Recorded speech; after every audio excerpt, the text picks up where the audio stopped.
During 1989, Operation Raleigh organised major expeditions to Zimbabwe, Australia and Chile. Expedition 89F took place in Chile and began in October. Running for 10 weeks during the Chilean springtime, this was the first of a series of expeditions to be run in this rugged corner of South America.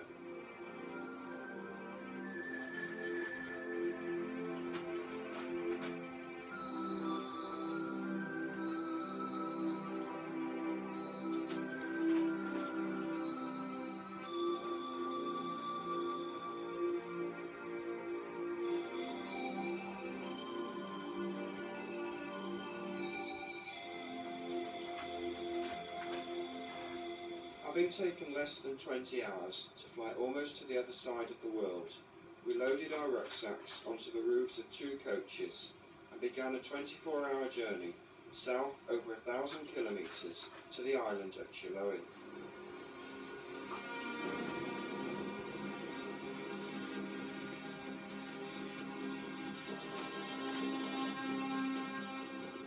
We quickly leave the capital of Santiago behind, and the coaches travel fast through the night, often overtaking slower vehicles with only a few feet to spare. An angry blaze of headlights frequently announces a close shave we have had with a northbound lorry.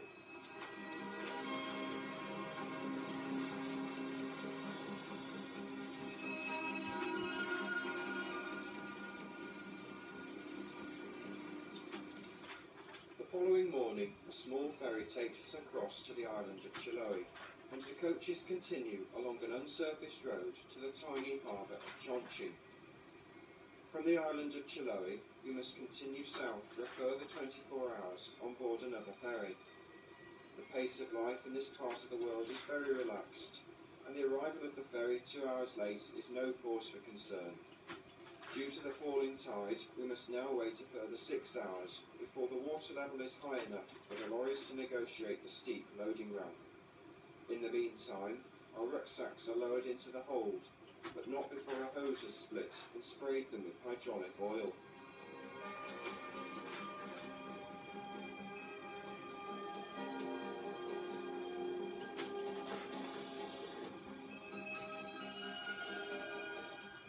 "24 hours later, having travelled through a series of spectacular fjords, we arrive at Puerto Aysen and begin our final coach journey.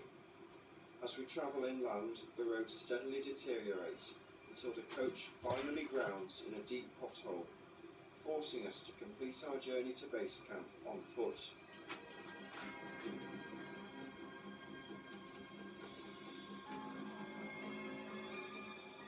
Nestled in amongst pine trees and surrounded by snow-capped mountains, base camp is near to the town of Konaiki with its 37,000 inhabitants. Facilities here are basic. The toilet block consists of wooden seats over a deep pit. The shower hut contains cold showers, and our accommodation comprises 50 small tents. The first week is spent in and around base camp and at a nearby lake. Here we familiarise ourselves with the canoes and other equipment.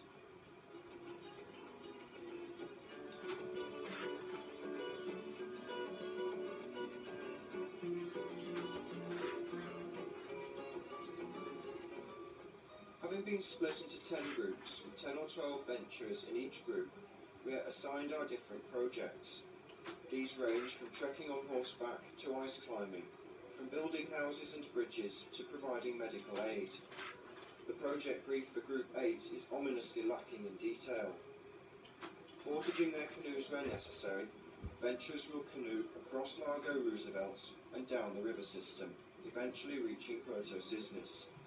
This will be an extremely exciting, adventurous project and involves some whitewater rapids. On arrival in Puerto Cisnes, the group will meet the alcaldesa and carry out community projects in the village. Little did we know what a standing joke portaging their canoes was to become in the coming weeks.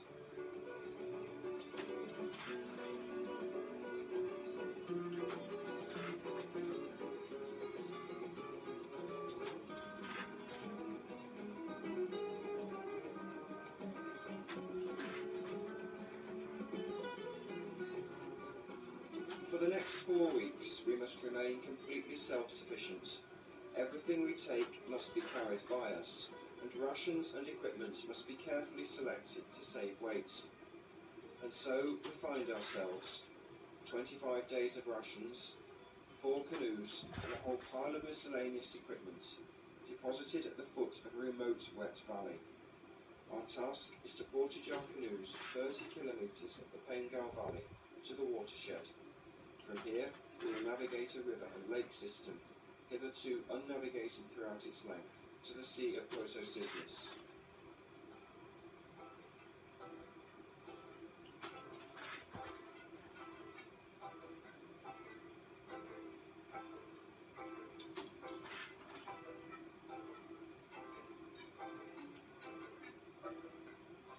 Having been told that the valley contains a number of disused barns, we carry with us for what we estimate to be a 10-day journey to the first lake only 1 2-man tent. If necessary, a bivouac can be constructed from our lightweight tarpaulins. Now that the expedition is truly underway, everyone is in high spirits. The cold and wet go almost unnoticed, and we are always delighted to find a disused barn in which to spend the night. A fire is quickly lit on which to cook supper, and the barn quickly fills with smoke. The tinned stew tastes delicious, and the discomfort of sleeping on a sloping earth floor does little to prevent us sleeping soundly. The next few days prove to be hard going, but we fall into a good routine and make steady progress. A rota is organised for such menial tasks as digging a latrine, chopping firewood, lighting and tending the fire, washing up, and operating the radio to communicate with base camp. Our progress up the valley also takes on a regular pattern. We have too much equipment to be able to move from any one place in a single day, so we establish a 3-day cycle. While 8 people carry 4 canoes, the remainder of the party goes ahead on a reconnaissance to find somewhere for our next camp. The canoes are carried as far as possible, and then we return. The next day, the food is carried forward, 300 man-day rations. Finally, on day 3, we strike camp and move forward to the next barn with our personal kit, the axe, the spade, the radio, the cooking equipment, etc. The system works well, and despite tremendously heavy packs, we make good progress. After the first 7 kilometres, the path deteriorates, and thick mud, fallen trees, and dense undergrowth make progress significantly more difficult. Our packs are large and catch on trees and branches, and the canoes in particular are awkward and unwieldy to carry and manoeuvre along the twisting route. We slowly progress up the valley from barn to barn, and occasionally we meet a solitary farmer eking out a living from a few cattle. Dressed in old patched jeans and a woolen poncho, the men are invariably happy and contented. Our food has to be strictly rationed. We are always hungry, and food is invariably a topic for conversation. But as our food supply gradually decreases, we are able to start moving from hut to hut in a 2 rather than 3-day cycle. This means carrying heavier packs than previously, often carrying as much as 60 to 80 pounds. On day 9, when almost at the head of the valley, we meet Alfredo, an ex-seal hunter who has been living in this remote spot for 22 years. He is clearly pleased to see us and plies us with wine and homemade bread. The following day, we attempt to reach the watershed, where Alfredo tells us there is a disused hut in which he once lived. No one has been there for many months, and it's not long before we lose the path, to be confronted by dense bamboo. Knowing that a previous expedition were lost for 4 days in terrain such as this, and were only rescued after an extensive helicopter search, we return to gain more local knowledge from Alfredo. He goes one better, and cuts us a route through the bamboo. The following day, negotiating the same route with the canoes, we come close to losing a canoe when a false move causes it to fill with water during a difficult river crossing.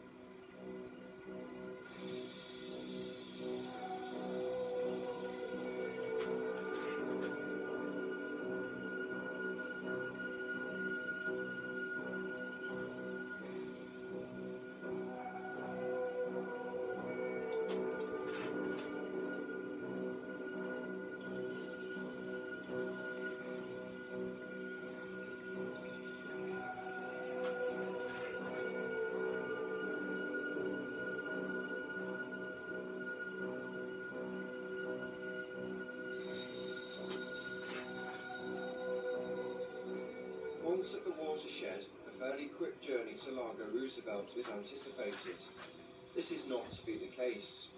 There is no longer a path of any sort, and the undergrowth is too dense for any progress to be made through it with our ineffective, poorly designed machetes. The only option left to us is to wade, canoe and scramble down the log-strewn river. During the night, a storm rules out even this option, and we are forced to sit tight for 6 days and wait for the river to subside.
Finally, on day 17, a week later than anticipated, having succeeded where 2 previous expeditions failed, we enter the lake. Cold and wet, but with morale at an all-time high, we congratulate ourselves and enjoy at last some real canoeing.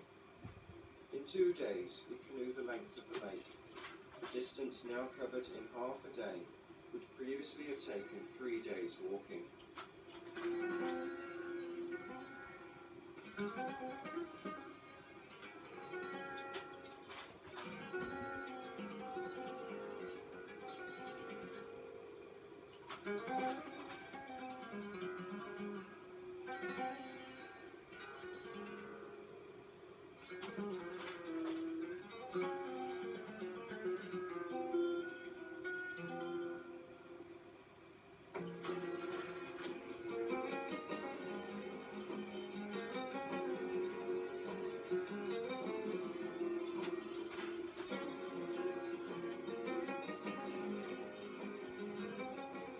The lake drains into a series of waterfalls flowing down a gorge, and once again we must portage the canoes before rejoining the river.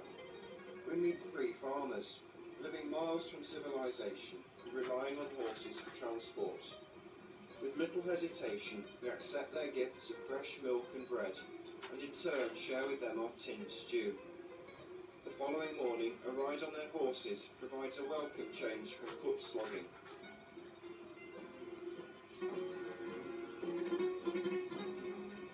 Continuing on our way, the river provides an easy route to Largo Copa, but not before one canoe has collided with a log in a small rapid and capsized.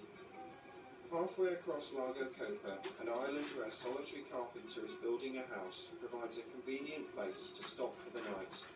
Here we relax for a day, fish for salmon, and have a lesson in bread making.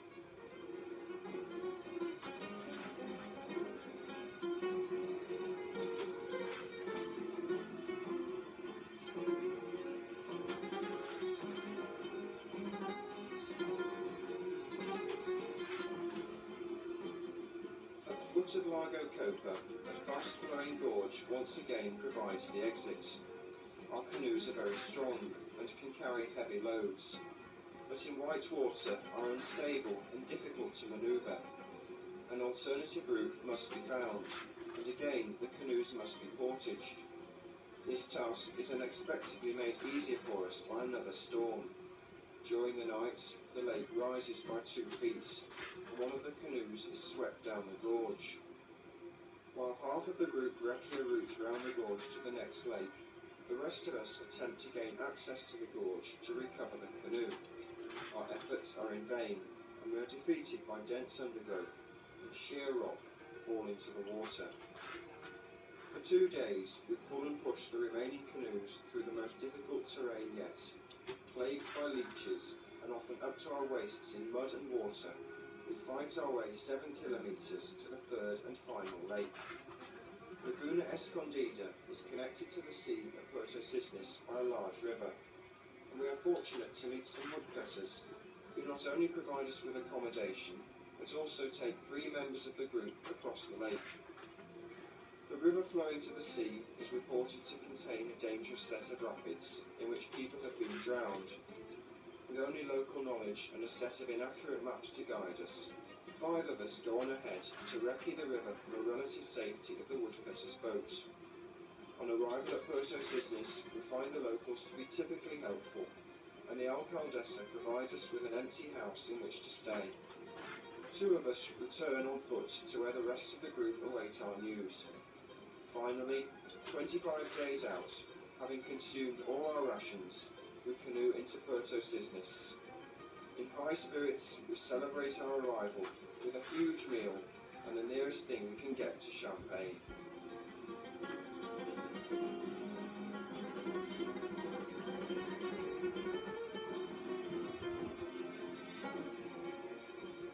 After 2 days' rest, we are transported by army truck north, past a spectacular hanging glacier, to the village of La Junta.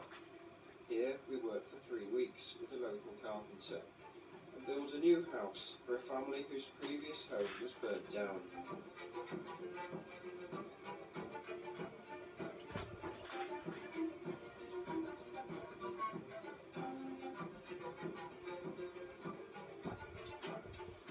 The house we have to build begins as nothing more than a pile of wood, and with little more than 2 saws and 2 hammers to work with, our task at first appears rather daunting.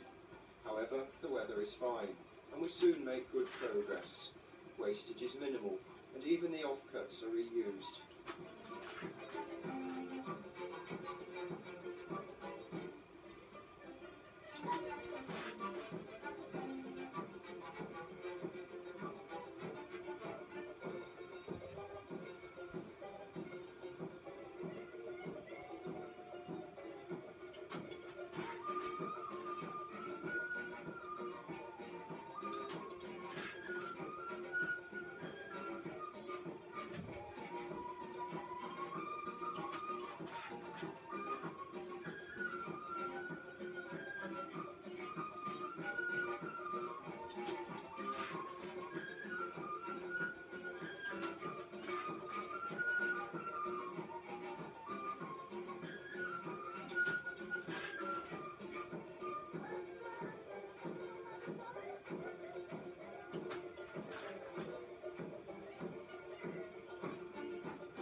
The fine weather which we enjoy is by no means typical of this area. We are lucky to get the roof completed before the rain begins. The rain is indeed torrential and continues for 12 days.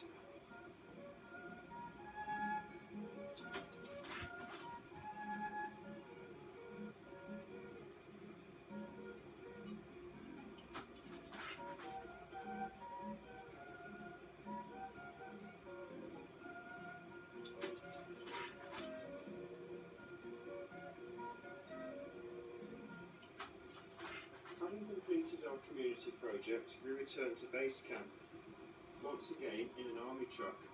A heavy rain has caused a landslide on the only road south, and our 6-hour journey is delayed a further 6 hours as we wait for it to be cleared. On return to base camp, we have time to relax, see something of the surrounding area, and climb a nearby mountain.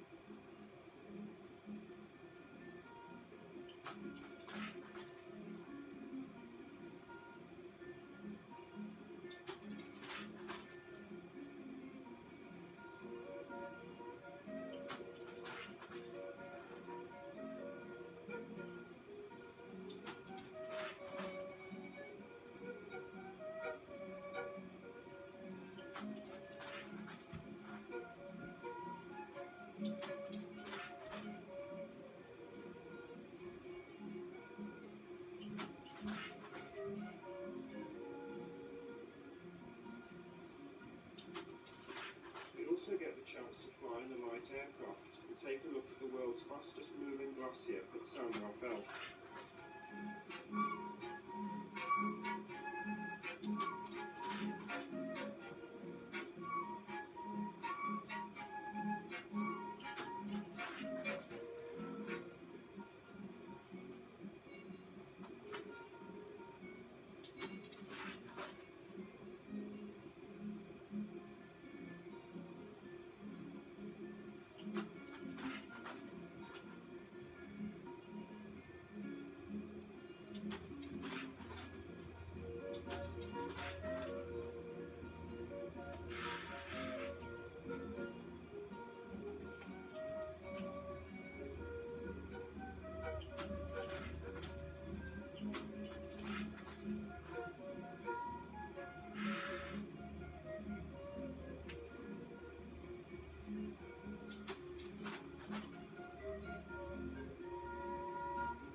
But soon it is time to return home, and to retrace our steps northwards before flying from Santiago.